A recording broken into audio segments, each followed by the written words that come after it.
This program provides information on bloodborne infections and their prevention. OSHA's Bloodborne Pathogens Standard and the CDC Standard Precautions Guideline will be discussed. However, this course should not be treated as a comprehensive infection control training program.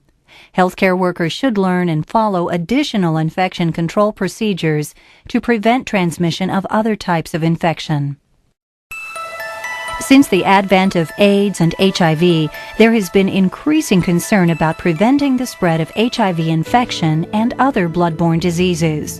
In response, various government agencies have issued and updated recommendations and enforceable standards to address the dangers of acquiring bloodborne infections, such as AIDS and hepatitis B and C, in the healthcare environment. This program is the first in a series on bloodborne infection and prevention, and will examine bloodborne pathogens, their prevalence, and their transmission.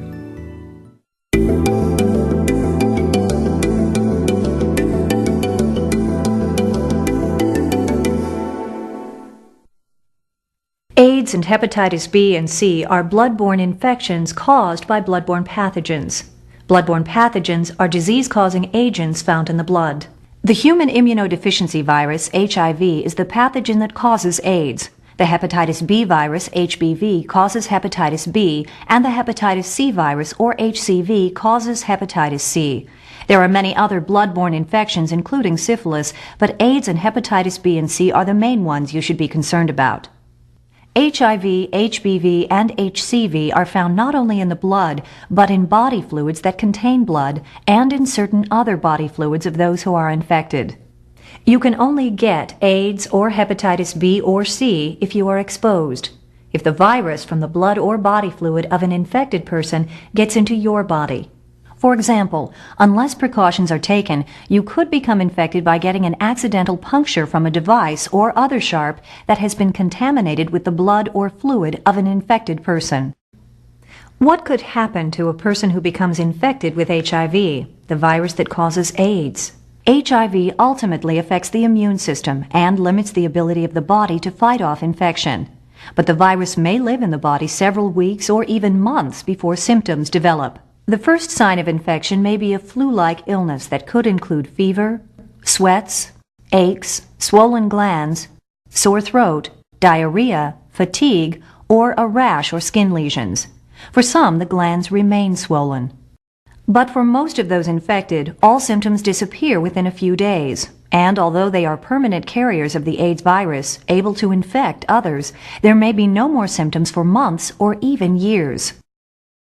HIV infection can progress to AIDS, although it may take as long as 10 years or more. Symptoms include trouble fighting off infections, weight loss or frequent diarrhea, or a long-lasting fever. In some cases, the brain is affected, causing confusion, memory loss, depression, or motor dysfunction. Infections like tuberculosis or an unusual kind of pneumonia or certain types of cancer eventually lead to death. Although there are drugs or combinations of drugs that may delay the onset of symptoms, unfortunately there is no cure and there is no vaccine to prevent HIV infection.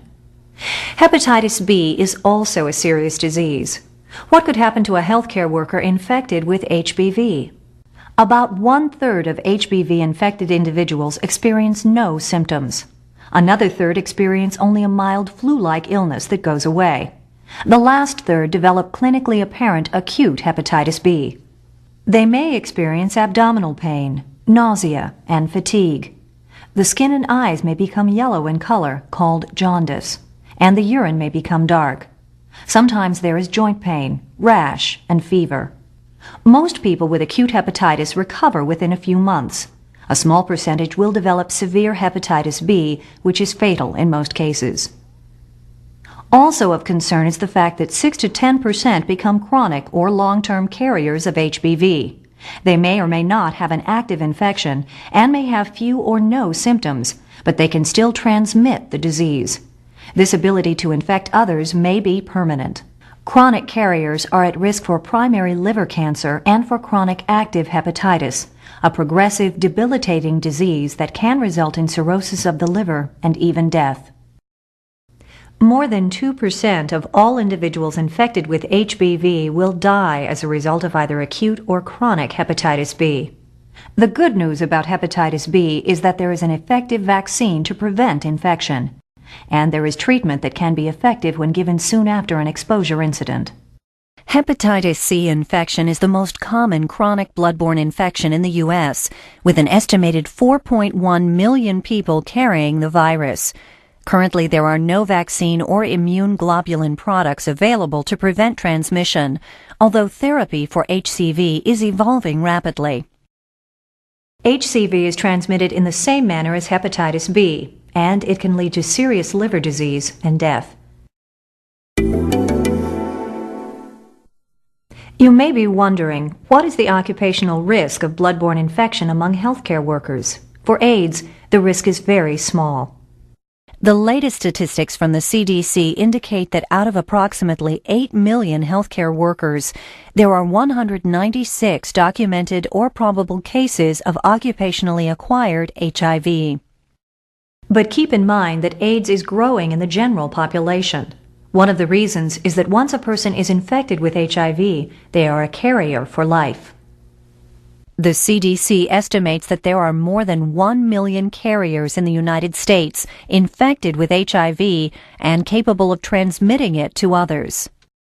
For hepatitis B, the risk is more significant. Nearly 400 healthcare workers get hepatitis B from occupational exposure each year. While this number is still too high, it is a dramatic decrease from the rate of more than 10,000 annual infections recorded in 1983. This decrease is a direct result of healthcare workers being immunized against hepatitis B. But keep in mind that in the U.S., it's estimated that 1.25 million people are carriers of HBV. The risks for hepatitis C are also significant, though only about 10% of the risk for catching hepatitis B. On average, 1.8% of those exposed to HCV by needle stick accident will develop hepatitis C. Like hepatitis B, it can be detected through serum blood testing.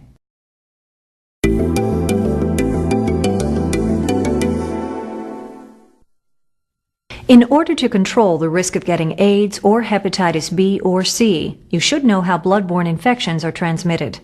OSHA regulations for protecting workers require that universal precautions be observed whenever there is a risk of contact with any potential source of bloodborne infection.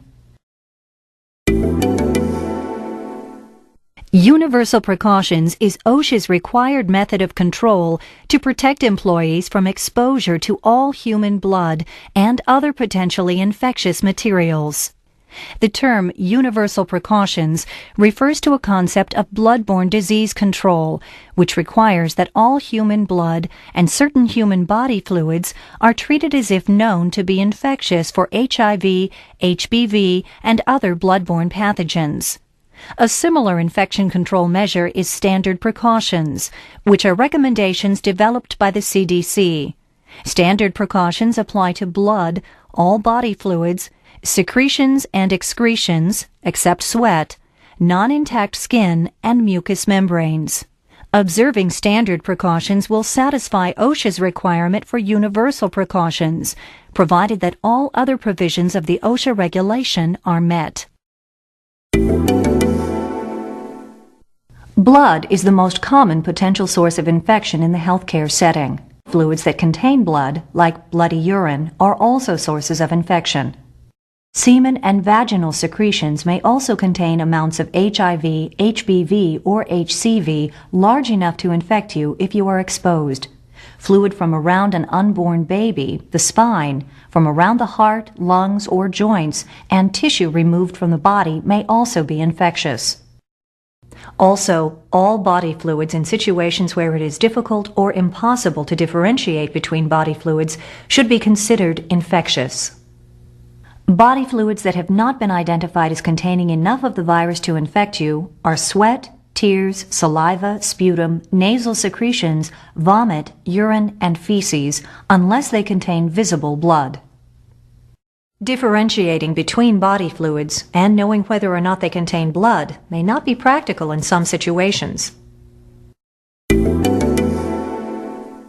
Modes of transmission are the ways in which the blood or fluids containing bloodborne pathogens get inside your body. The primary modes of transmission outside of the workplace involve sexual contact because of exposure to infectious semen and vaginal secretions, drug users sharing needles, and transfusions of infected blood, although blood screening programs have just about eliminated this risk. HIV can also be transmitted from an infected pregnant mother to her unborn child, or from an infected nursing mother to her child through breast milk. If you participate in risky behavior in your personal life, such as unsafe sex or sharing needles, you will definitely increase your chances of getting bloodborne infections. But the focus of this training program is how to prevent occupational transmission of bloodborne pathogens. There are 3 major modes of transmission on the job. Puncture wounds from contaminated needles or sharp instruments account for most of the documented cases of healthcare workers being infected on the job. An accidental puncture wound with a conventional needle can easily transmit a bloodborne infection. Safer devices greatly minimize the risk of an accidental puncture wound by removing or shielding needles, as in this case. Mishandling of a suture needle, scalpel, or other sharp could also infect you, as could being punctured by sharps hidden in dirty linen. Or a puncture wound from contaminated broken glass. All of these can transmit bloodborne infection. Conversion rates from a single needle stick injury to infection vary as seen in this comparison of HBV, HCV, and HIV. Needle stick injuries involving contaminated hollow-bore needles, like those used for injections, blood draws, and IVs, are most often associated with transmission. Another mode of transmission in the workplace is contact with blood or body fluids at the site of an open wound, cut, or broken skin. Although unlikely, even breaks in the skin that are too small to see, like nicks around your fingernails, are big enough to let the pathogens into your body. A dry skin condition or rash can also create invisible breaks in the skin. For example, if precautions are not taken, you could become infected through breaks in your skin during a dressing change, or while disposing of contaminated objects. The third major mode of transmission is through the mucous membranes that line your eyes, nose, and mouth. If precautions are not taken, you could get infected if infectious fluids splash into your eyes, or if you touch your eyes, nose, or mouth when you have infectious material on your hand. In addition to knowing the modes of transmission, it is also important to know how you do not get these viruses. They are not transmitted by casual or environmental contact. Normally, shaking hands, using telephones, toilet seats, and drinking fountains will not cause bloodborne infections, nor will donating blood. There are many ways to protect yourself and others from bloodborne infections like AIDS, hepatitis B, and C. Be sure to learn the specific infection control precautions you should take for your particular job. If you apply what you have learned on a daily basis, you should be able to perform your job safely and with confidence.